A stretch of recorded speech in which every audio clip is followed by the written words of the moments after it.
Hey, good morning, everybody. Good morning, good morning, good morning. I hope you all are doing well. Welcome to Pillow Talk with Dr. Boyce and Dr. Alicia Watkins. My name is Dr. Boyce Watkins, and I'm here laying against my pillow with my lovely wife, Dr. Alicia. How you doing today, babe?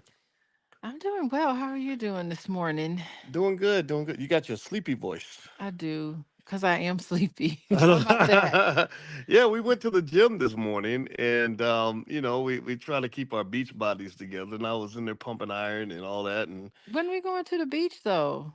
I know we don't go to the beach. What's the point of having I a beach I body if you love don't go going to the to the beach? beach. Yeah, yeah. Well, you The know what? beach is calling, boys. I know, I know. Well, I'll tell you what, y'all. If you're not, I don't know how many of y'all are 50 yet or close to it, but if you are, you got to stay in shape. You got to keep working out. I saw something today where the doctor was talking about the importance of walking. He said that people don't stop walking because they're old. They get old because they stop walking. That makes sense. Yeah, yeah, Yeah, yeah. if you don't use it, you lose it. There we go. So don't Yeah. forget, y'all, health is wealth. All right. But anyway, let us know. Give us a quick yes if you can hear us. Let us know if the audio's coming through okay. I see my name is Corey and El Hodge. First ones in here. I tell you what, these brothers, people like you, El Hodge, and my name is Corey. I just want to say I appreciate y'all so much because I always see you and I respect you so much. And Denise Bryan is in here from Chicago. All right. Shout out the city you're from and Abdur. And if you don't know about Pillow Talk is a podcast where my wife and I get together. We're both professors. I'm a professor of finance. My wife has her doctorate in social work, and she's also a licensed therapist. And so we like to chime in on conversations in the Black community in a way that will help us gain deeper insights into the world. And I'm gonna tell you, everybody has been talking about Wendy Williams. How? First of all, let me ask everybody in here as you hit the thumbs up button. How many of y'all been watching this crazy yes in the chat? Yolanda and Ernie out of Philly. I see you. Vita, good morning to you, Vita. Akeem out of Oakland. Are y'all watching this Wendy Williams documentary? It's kind of crazy. Yeah, it's a 2-day. Yesterday was the last day of the 2-day special. It's like a documentary. That's my understanding. It was a 2-day special. And boys, did you watch all of it? I think you got bits and pieces of it. It was hard for you to sit through it. It was because that's not the Wendy Williams I knew. Like Hmm. I know Wendy. Like I was on her show. I think I was on the Wendy Williams Experience when she was on radio. I was on that show probably 4 or 5 times. And then later on, I was on the Breakfast Club a few times, and that's because I was broken down, debilitated Wendy. It bothers me honestly because I had so much respect for her, and I still do. I mean, just as far as what she represented for radio, I think she was damn good at what she did, and just to see her kind of break down and to have it happen in public and on a documentary, I was mad honestly. Yeah, I wonder if it has something to do with the fact that she needed money. Mm, Because it just made sense because the state took over as her guardian, financial guardian. The really? Okay. state took over her all of her money, all of her finances. I'm not certain how that works. Do you have any idea how that works? Like, how is she paying her bills? What's going on? I don't know. Well, She probably has to get permission, right?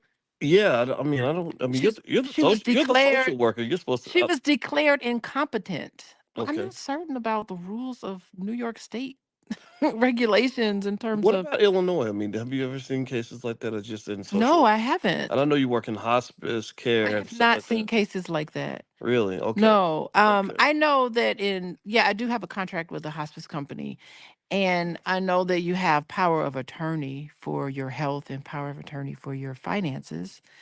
But that's when, and she probably would need that. She probably would need that Okay.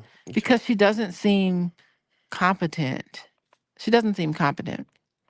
Well, Yeah. when I saw what was going on, I reached out to a friend of mine who worked next to Wendy for many years, and I just said, "Are you seeing this crap on TV?" And she said, "Yeah, it's terrible." And we both hate it. We both just it's just kind of I think the big question was who let this happen and who put her out here like this. Who agreed to this? Yeah, Well, it yeah. couldn't have been Wendy Williams. Well, she doesn't look like somebody who's making her own decisions. Which she can't. I think it has been declared that she cannot make her own decisions. Mm, And from last night, because I watched it, last night they interviewed her family members, and it was very emotional. I mm, mean, you could tell that they sincerely really loved her, really care for her, but Wendy Williams is an adult who's under the care of the state, and so no one has to tell anybody what's going on. So mm, they're not, I think the whole family's been shut out. And so her own family members have no say in what's going on with her, with Wendy mm. Williams. And it's almost like they've removed her from her family and she's under the care of who God knows who. Well, I saw the publicist and I saw some guy that would almost look like a bodyguard. Yeah, that publicist was very disappointing personally because Wendy Williams has an addiction. Straight up. She's a straight up alcoholic. Okay. And the publicist really minimized the fact that she was an alcoholic. She's like, yeah, Wendy Williams, she drinks.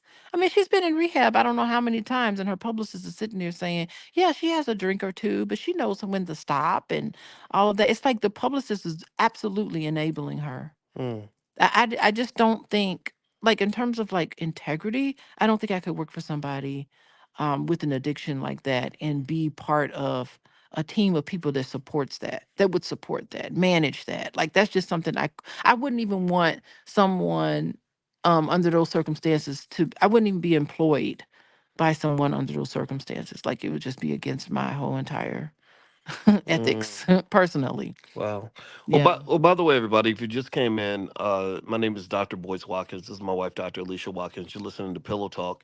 This is a podcast where we get together and discuss topics in the Black community that we think professors can chime in on, and we'd like to elevate the conversation and help you gain some insights. If you haven't done so yet, could you please hit the thumbs up button, thumbs up, share, subscribe. Also, don't forget this podcast is on Spotify. If you look up my name, Boyce Watkins, we just put all of our content under the same brand, the Dr. Boyce Breakdown, but Pillow Talk is part of that. So if you want to follow us on Spotify or Apple, just look up my name and you'll find it there. Also, if you'd like a free copy, I have a book called Financial Lovemaking. If you'd like a free copy of that book, just text the word love to 87948. Also, Dr. Alicia will send you some support information from her coaching business. She is a licensed therapist and a full professor of social work, and she sees tons and tons of clients. So if you'd like to learn more about what she does, you can go to coachingwithdralicia.com.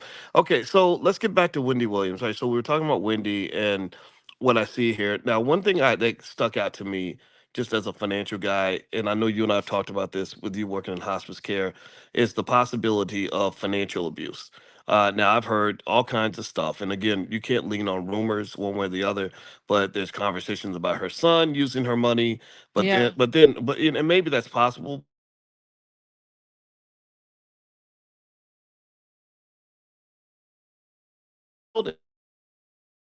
who have no stake in her, right? Who did not come out of her body, and I'm thinking, No, I think the issue with the son, that is problematic.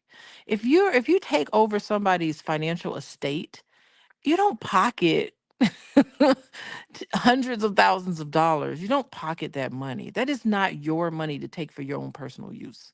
I mean, he okay, is an adult. They're not going to give you, okay, they're not going to give you permission to take over someone's financial estate if you yourself is in financial dire circumstances. is that the situation with the son, or how did they present the son in the documentary? Well, you know what? Actually, he presented as someone who was genuinely concerned for his mother. Okay. But I think it's like the parent-child dynamic that was there. I think that once you take over a parent's estate, you don't take any of that money in that estate and pocket it. And I don't. Maybe What he just what didn't about realize. what about some kind of maintenance fee? Like if you're managing, so like when I know when I die and I leave my estate, I expect the person who is the executor and or the person who's kind of managing things, trustee and all that, to get some compensation for the trouble that it takes to do that. Yeah, that is true. But outside of that, you just don't use that money for your own personal interest, even if that person tells you to do it. because if they were in their right mind, they'd have control of their money anyway. Mm. And so I know maybe I'm thinking he just didn't understand his role in terms of, being someone in charge of her estate. And that's different from being an executor, being power of attorney. It sounded like it was power of attorney of her finances. That's different from being executor. How old is her son? Do you remember? I don't know, but he's an adult. Is he over 30? I'm not certain. I Okay. don't know how old that son is. He's a young guy. Okay. And he's very concerned for his mom. I mean, the interview was really emotional. Can Um, somebody Google that for us? I'd like to yeah, know how old this son we is. need a researcher Because here. remember, the brain's not even fully developed till you're 25, and I'm not gonna 27. I'm not gonna throw the son under the bus without full, information and knowledge. I'm really not just so much looking at the son because honestly, I'm okay with my kids benefiting from my money. Hmm. Even I married you. Your kids, are my kids in my mind. So I don't mind them getting something, and then okay. But So if my you're incompetent, here's the thing: if you're declared incompetent, you can't, you know, to go along with that. You just can't take somebody's finances and just spend it just on yourself. no, You know I what I I, mean? I Like agree. I don't think that that's I don't, that's not part of your responsibilities. You take care of their personal expenses and, whatever the fee is, it has to be something reasonable. Now, apparently, it was deemed unreasonable because the court took back control of it. Okay, so So okay. clearly there was something Mm. going on that wasn't the way it was supposed to be. Okay, so the son is 23. So he's just a kid. Oh All right. gosh. So he was So probably not the right person for that. yeah, okay. So does she have other kids besides Sounds like him? that's her only child. Okay. She only had that one child. Okay. And then there was a sister. There was Wendy Williams' sister who really seems like should have been the person in charge of her finances, who seemed to be actually concerned. Wendy Williams also had a niece who was like a goddaughter to her, who was a niece. Seems like that person was very concerned. I mean, it just seemed, and she also has a father. Her father was around. So I mean, she had great family and great support system around her, but it was just almost like because they all lived in Miami and she lives in New York. So it just seems like the distance played a part in what was happening. You live in two separate states. And then Wendy Williams has her team of people that she pays. And those were the people that seems to be really influencing her on the day-to-day basis. And whoever was her bodyguard, good grief, this man spent a lot of time like finding bottles of vodka and pouring it down the drain and going to restaurants and telling people, "Hey, could you not put alcohol in this drink?" because he was saving her from herself because she could not help it. She had to drink. And there was another scene in it where the publicist kind of get on my nerves a little bit, but the publicist, she had to get one of those, I don't know what this is, like one of those vapes. Mhm. It's called a blue vape. She was trying to get. So she sends her publicist into the store to get this vape or whatever. She gets the vape and she's like, that's not the right one. So the publicist goes back into the store like 4 or 5 times. She's going back and forth in the store because Wendy Williams can't keep her mind is gone. It was just really bizarre. And then she's like, wait, go to the Wendy Williams show, which is not the Wendy Williams show. Someone else, I think it's Sherry Shepherd now took her spot. She's like, go to the Wendy Williams show. It's right around the corner from the Wendy Williams show. They go to the Wendy Williams around the corner. It's the exact same vape store. Wendy Williams was thinking it was a different vape store. Like at that point, Okay. the documentary people were like, "Okay, we're done for the day. Like, I can't go around in circles with this lady. I am done." Like the Okay. cameras were off. So I think that was a point where I was just like, "What are these people doing with Okay, so her?" I want to get like more clinical assessments from you as well, not Well, just what was. that's just I want to understand like from your perspective because I want to give a perspective too because I know Wendy, right, and I know, yeah, but that's a right, clinical but perspective to tell you that she's not well. right, Her right, cognition right. is not together. Right, right. So I want to ask you more about that, like just because I know you taught that class on addictions, and And also you're a social worker, so I imagine as a social worker you run into a lot of cases like this. And then also I can say, once you hit that, I want to actually talk about my personal experience of dealing with Wendy and why the documentary kind of pissed me off. Like it irritated me because I remember when I went on the Wendy Williams show on the radio, I remember feeling like I was intimidated actually the first time I went on there because I thought because I'd seen her fighting with Whitney Houston back in the day, and I knew she was kind of the queen of New York. Like her show was the number one radio show on the planet, or at least in all of America in the United States at that time. And I remember feeling about her. She, honestly, Tasha K, who you and I both know, I'm actually doing stuff on Tasha K's thing today. That's Tasha, today. yeah, Mhm. Tasha K. Honestly, I'd be curious to know what Tasha K thinks about Wendy because Tasha's kind of like Wendy in the sense of, like kind of messy, It's a but modern day Wendy Williams, I right, think. Yeah. right, somewhat Without all of the out addiction. right, right. Mhm. Definitely messy, but Yeah. brilliant in their own way. And both of them, it's really ironic. Like I felt when I talked to Tasha, it reminded me of talking to Wendy in the sense that like you have this person that has this big personality on the outside and the gossip and the drama, but there's a respect for intelligence. Like I don't know if Wendy, I'm not sure, I got to look it up, but I could have swore her father was a college professor. And I remember every time I went on the show, I always felt respected. I felt like I was dealing with a true professional. Like the interviews always went smoothly. I hated going on the Tom Joyner morning show because those interviews were just terrible. They would rush you through the conversation. They would ask you crazy questions that they said they were different from the ones that they said they were going to ask. It was not fun. Whereas going on the Wendy show, every time I went on there, her and Charlemagne were just the best radio team I'd ever seen. So to see Wendy go out like that just bothers me. And I also think about the ex-husband she had, Kevin Hunter, and I know Kevin, he doesn't have the best reputation, to be honest with you. A lot of people have a lot of crazy things to say about him, but it almost seemed like at that time Kevin was a protector for her, right? And he was a protector for her when she went on her show, and now that protector is kind of gone, and I don't see her as a person that has protection anymore. And I'm just wondering if that could be happening here. Well, I think that she has a lot of loss. Remember, she lost her mother. At the same time, she lost her TV show, and then also at the same time, she loses her husband, and she loses control of her finances. So I think it just all of those things all together played a toll on her. It's too overwhelming for her to be able to connect to, and so there you go. You connect to your addiction as a way of coping. And they did mention in the show, in the documentary, they mentioned, you need therapy.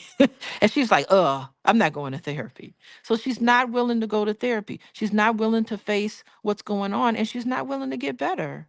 And then you start to think like, okay, self-determination at some point, if she wants to drink herself down to nothing, I mean, you really how where do you step in and say stop doing it? Do you force her to stop it? That's happened before, but I really do think the change comes from you wanting to change.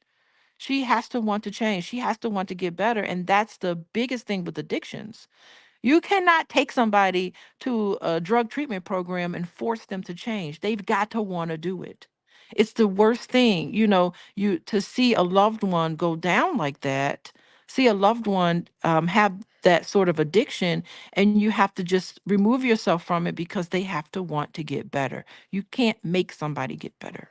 Mm, yeah, yeah, addiction. It's a tough thing. I'm gonna tell you, I don't, I really wish I could persuade more black people, more of us, to talk about what drugs and alcohol do to our community. There's so much tragedy. I mean, if you think about just again, one of the most epic experiences in all of radio history. Everybody should go look it up. Was when Wendy was arguing with Whitney Houston.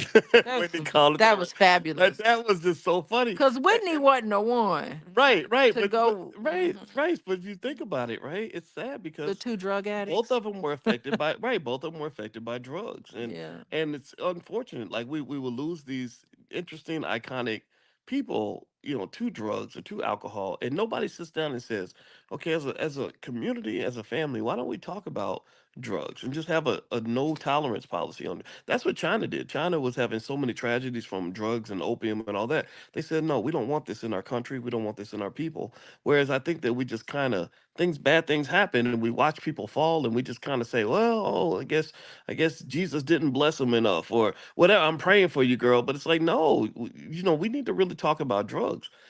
I mean, Yeah, it's I don't stories think like I this. go ahead. You're I gonna also say stories like this are what kept me from ever trying drugs in the first place.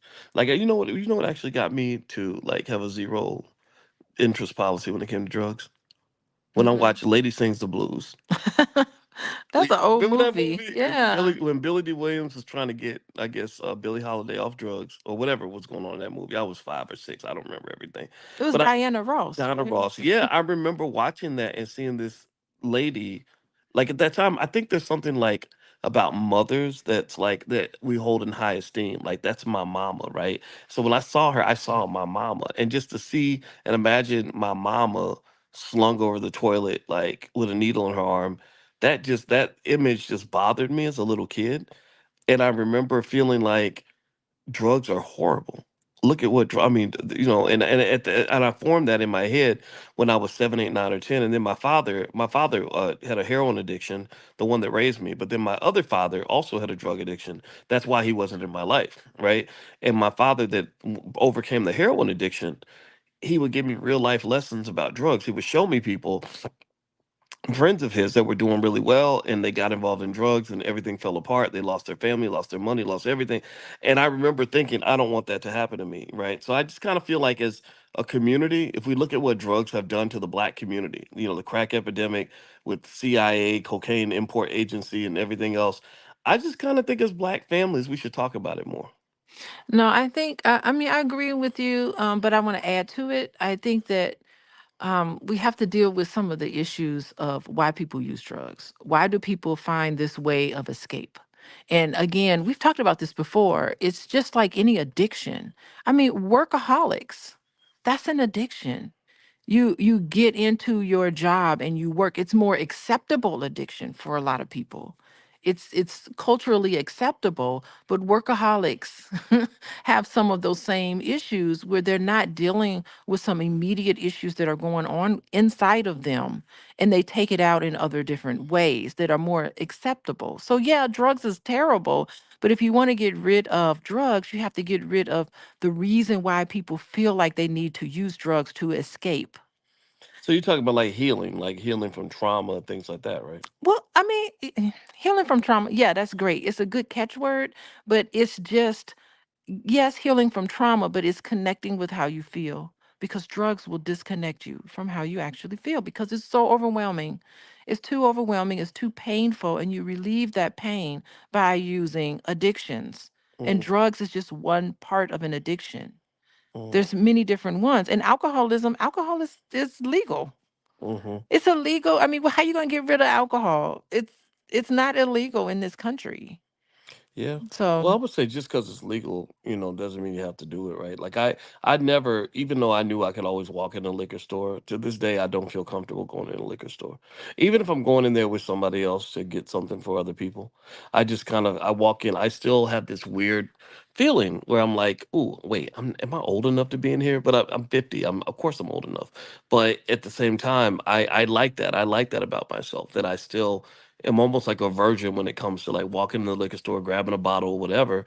And it makes me feel better as a man. Like I like the fact that I married you, we got 3 kids, and I talk to the children and individually about alcohol in the sense that I said, that's why you don't see me walking around here drinking all the time, because I don't want to be that man. I don't want to be the kind of man, the men that I saw and the men that they became hmm, when they were all liquored up and all that.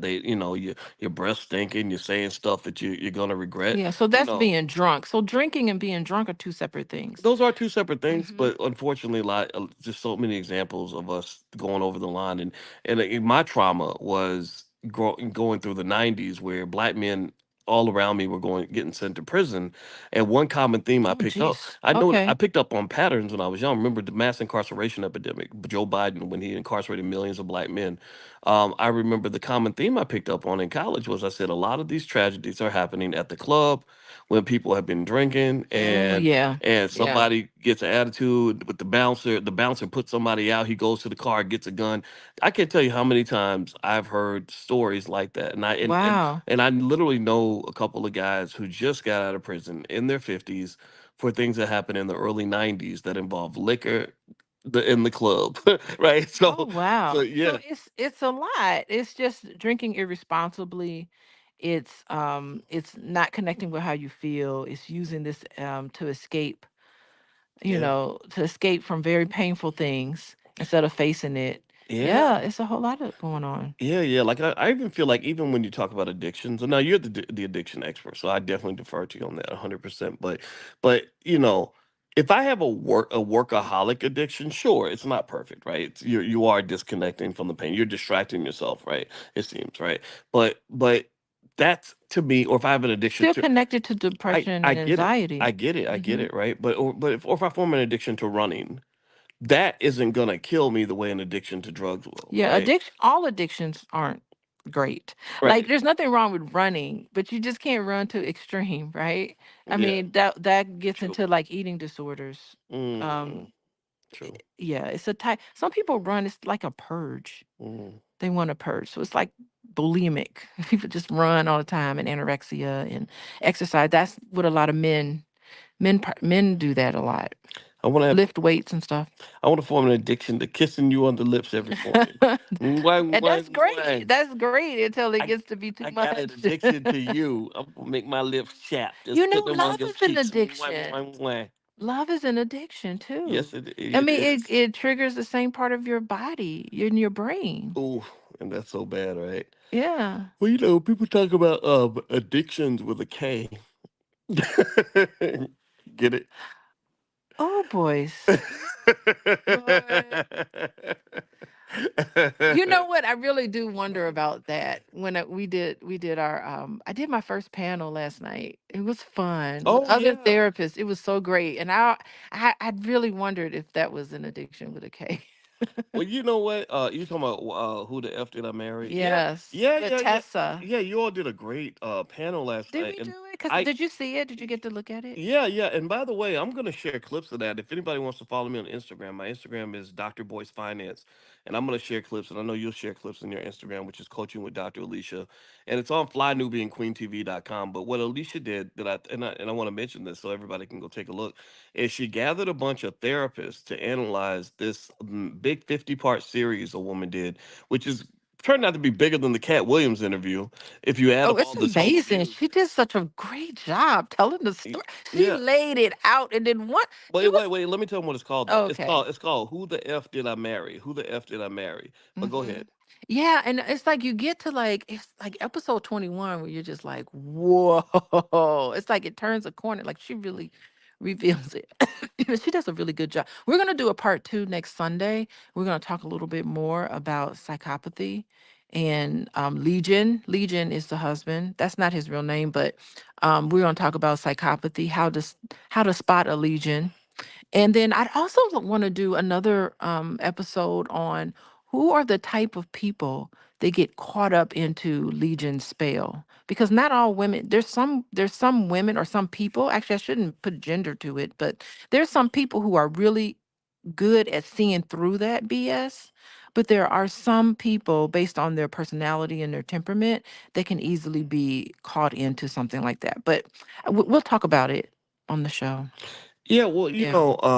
and by the way, everybody, if you want to actually hear Alicia with the other therapists analyze who the F did I marry, just text the word love to 87948. If you text the word love to 87948, we'll also send you our Black Love Challenge. I'll send you a free copy of our book, Financial Lovemaking, and et cetera. But we'll also text out the link to that discussion. I think you will really enjoy it because you can learn a lot. I was listening to one of your therapist friends. I don't know the Mhm. person's name, but she said something that I've actually said before. She mentioned mirroring, the technique of mirroring, and how people that want Yes. to deceive you in a relationship, they'll mirror you or they'll pick up on, I think she said micro signals or something that you send. Mhm. Like if they say something, Facial expressions and yeah. Mhm. yeah, yeah, like if they bring up marriage and they could you get excited about marriage, then they'll be like, okay, I'm gonna talk about marriage because Mhm. I'm gonna sell her this dream.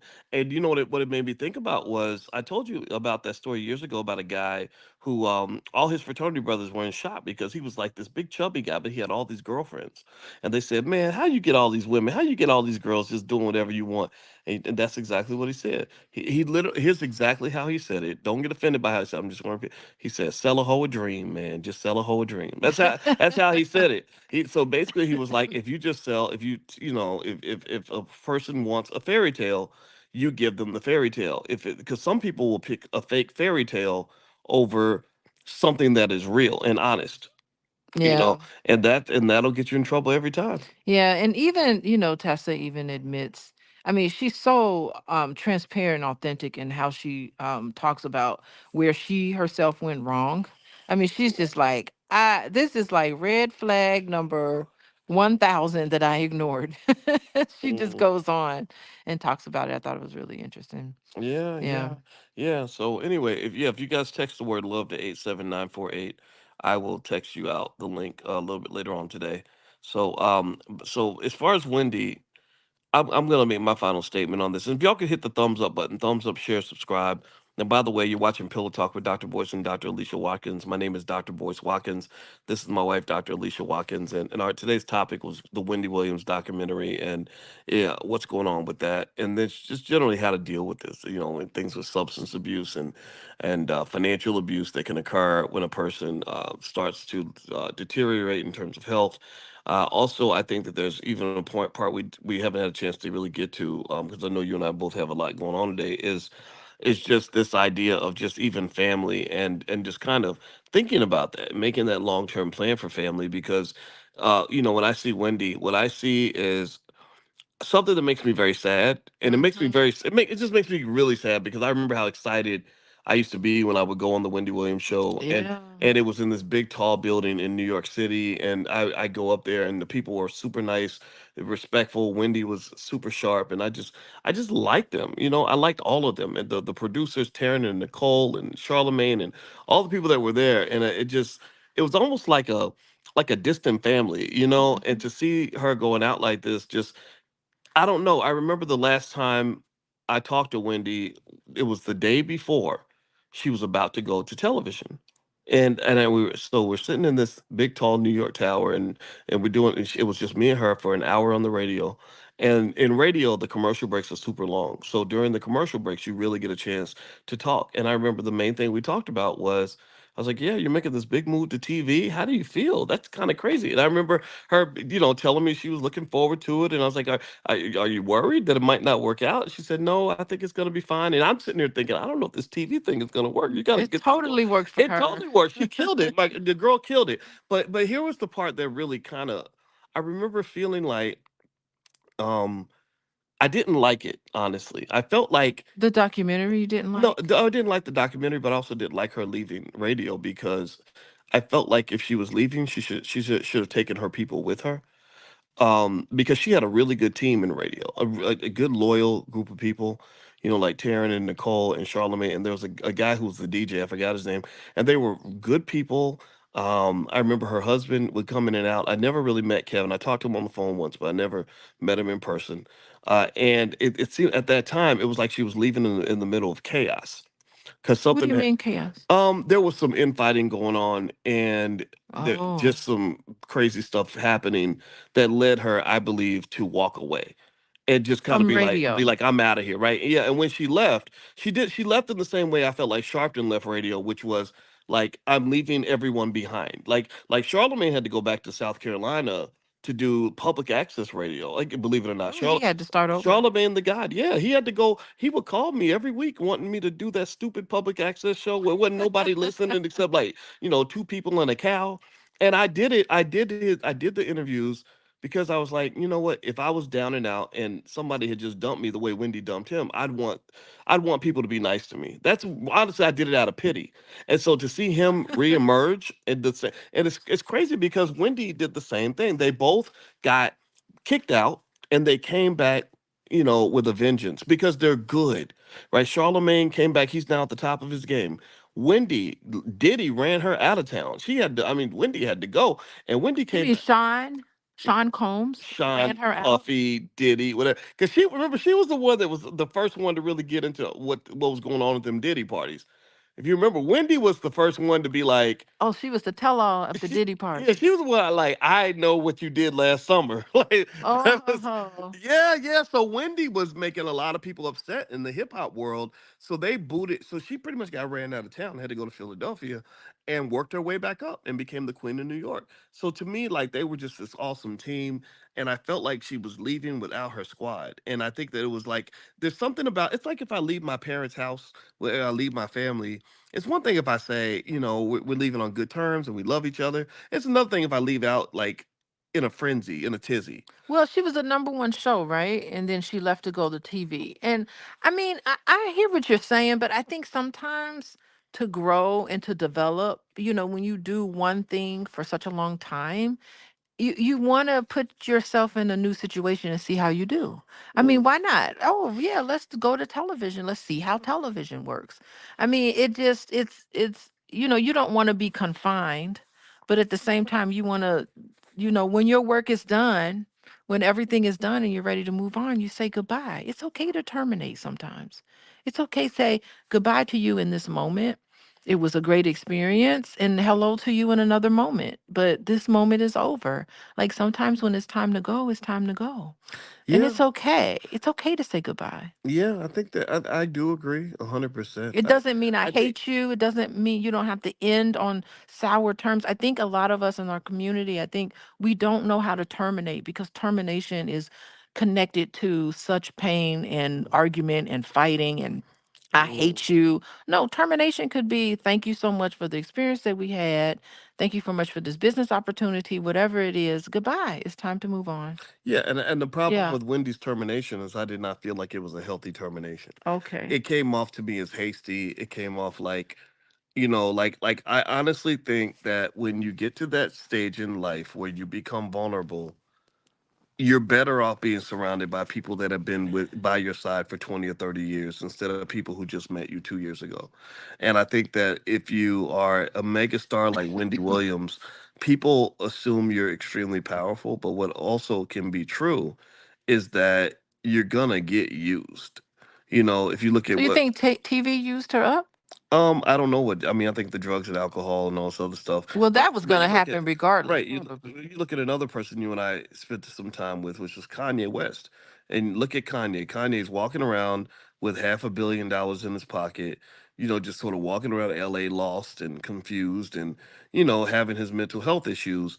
And there's nobody around him that has that ability to say, man, you need to we need to deal with this. Yeah, it's Like you know what I mean? Like I hard. think, and that's the thing. As much as people might want to criticize Kevin Hunter, Wendy's ex-husband, I think Kevin was one of those people that could be like, no, no, no, we're not. We need privacy. We're gonna go deal with this personal issue, and instead of having this publicist who's been around a couple of years, who's excited I because don't she's know. making money working with a celebrity, so you're intimidated, because you're not at that level. When people deal with you who don't know you, who are not at your same level, they will cater to you. They're gonna say yes to whatever you want. Whereas that person who's known you 20 or 30 years, who's been through with you through thick and thin, they're gonna be like, no, I don't care how famous you are. It's We hard. we Yeah. gonna fix this. And also, I don't care if you don't have any money. I care about you. And so Hmm. I don't think Kanye has people like that around. I think his mama was that person. His mama's Well, gone she's now. been gone for a while. Right now, So Kanye's acting weird. Right. I think Wendy, she had a couple people like that. I know. I can say this. I know personally. I have very good relationships with a couple of people that work with Wendy, and I know. I really honestly believe that these people never would allow this documentary to be shot and for her hmm to be out here looking like this and have the world remember her in this way. Like, yeah, but I think Wendy Williams alienated people because the people who really seemed to love her, she was not nice to her team. She was not on this documentary. She's not nice to the people yeah, around her. yeah. Like she's very downright just rude and insulting. So I think that is an issue. I also think it's just like really hard. Like, what do you do when somebody around you has this mental health issue or addiction issue? Like, it just kind of makes people kind of run away from you, but at the same time, it attracts people to you who take advantage of you. Hmm. So, That's true. That's true. yeah. And you're right. You're right. I mean, and I think that that's something that I don't know how she feels about this, or if she's understands this or not. But you have to be humble enough to really learn how to appreciate those people that are around you who might tell you about yourself if you get out of line or whatever. Like, or you can't, I don't know. I don't know. I kind of feel like, I mean, I know everybody thinks celebrities are like big and all powerful, but you're very vulnerable. You're a human being. You're a human being. And she for sure is very vulnerable. I mean, she didn't have any money. She had to sell her clothes, boys. She Mm, had to go through her closet and take most of the clothes out and lay it out so that she can sell it for money. And it's selling it for money for alcohol. She's selling that clothes for money so that she can keep her addiction going. That's what it's for. yeah, who knows? It's sad. It's sad. I wish her the best, and there's not much else to say. But I'm gonna tell you, if I do remember Wendy, I'm gonna remember the intelligent, capable Wendy. This Well, other, this documentary did not show her that. It showed a very vulnerable side of her. She's got this big medical issue, her feet. Oh my God, the picture of her feet, boys, was terrible. She takes her wig off. Black China visits her. She takes her wig off and her hair is just patchy. Her scalp it's just really sad to see her in this way. She just seems like so smart, sharp, powerful, very talkative, good personality, and you see her kind of like unraveling and yeah. losing it. She's losing it. Yeah, yeah. Well, what can you say? I mean, I wish you the best, and I guess there's lessons we can learn. I don't know. My lesson I say is we got to think about drugs and alcohol, what that does to our community. We also have to think about family and how Yeah. important family is. Even even family you're not related to, that matters as well. So be good to the people around you, so they can be good to you. So thank you all very much for hanging out with us. You listen to Pillow Talk with Dr. Boyce and Dr. Alicia Watkins. If you'd like to get some resources from Dr. Alicia, as well as a link to that conversation she had yesterday with the therapist, they did a seminar on who the f did I marry. It was really really good, really really deep. If you'd like for me to send it to you, just text the word love to 87948. Text love to 87948. We'll also send you links to our Love and Money Lab. We love to talk about things that relate to love and money. As you know, Dr. Alicia is a licensed therapist and a full professor of social work, and I'm a PhD in finance. And basically, we like to have conversations about things that matter in our community. So, God bless you guys. Hit that thumbs up button on your way out, and we will see you soon. Take care now. Bye bye. Peace.